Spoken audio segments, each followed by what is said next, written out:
ગાંધીનગરમાં ડીજીપી વિકાસ સહાયની વિદાયની તૈયારીઓ પોલીસ ભવન ખાતે વિદાયની તૈયારીઓ કરવામાં આવી છે। તમામ પોલીસ કર્મીઓને યુનિફોર્મમાં આવવા સૂચના આપવામાં આવી છે। ડીજીપી વિકાસ સહાય એક્સટેન્શન બાદ આજે રિટાયર્ડ થઈ રહ્યા છે। નવા ડીજીપીને લઈ લોકોમાં ચર્ચા જાગી છે। તો પોલીસ ભવન ખાતે તમામ પોલીસ કર્મીઓને યુનિફોર્મમાં આવવા સૂચના આપવામાં આવી છે।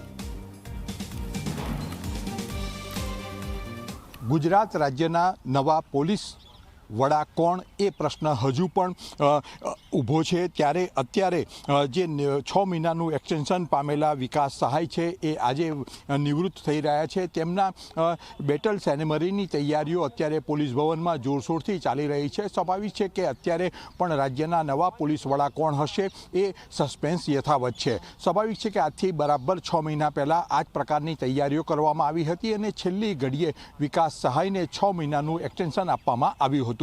આજે આ વખતે એક્સટેન્શન આપવાની શક્યતા ખૂબ નહિવત માનવામાં આવી રહી છે અને સૌથી સિનિયર જે કહી શકાય KL રાવ તેઓને રાજ્યના નવા પોલીસ વડા બનાવવામાં આવશે તેવી શક્યતાઓ પ્રબળ માનવામાં આવી રહી છે। આ ઉપરાંત આ રેસમાં જોવા જઈએ તો અમદાવાદ પોલીસ કમિશનર જ્ઞાનેન્દ્ર મલિક પણ રેસમાં છે અને એ પછી નિરજા ગોટરુ જેવો ગુજરાત પોલીસ ભરતી બોર્ડના ચેરમેન છે તેઓનું પણ નામ ચર્ચામાં છે। સ્વાભાવિક છે કે અત્યારે હજુ સુધી રાજ્ય સરકાર દ્વારા કોઈ ફોડ પાડવામાં આવ્યો નથી, સત્તાવાર જાહેરાત કરવામાં આવી નથી, પણ જો કે વિકાસ સહાયને આ વખતે 3 મહિનાનું એક્સટેન્શન આપવામાં આવશે તેવી ચર્ચાઓ શરૂઆતમાં થઈ હતી, પણ હવે લગભગ નિશ્ચિત માનવામાં આવે છે જે પ્રકારે તૈયારીઓ છે, જે પ્રકારે ઓર્ડરો થયા છે એ પ્રકારે કે વિકાસ સહાય આજે નિવૃત્ત થશે અને આજે ગુજરાતને નવા પોલીસ વડા મળશે।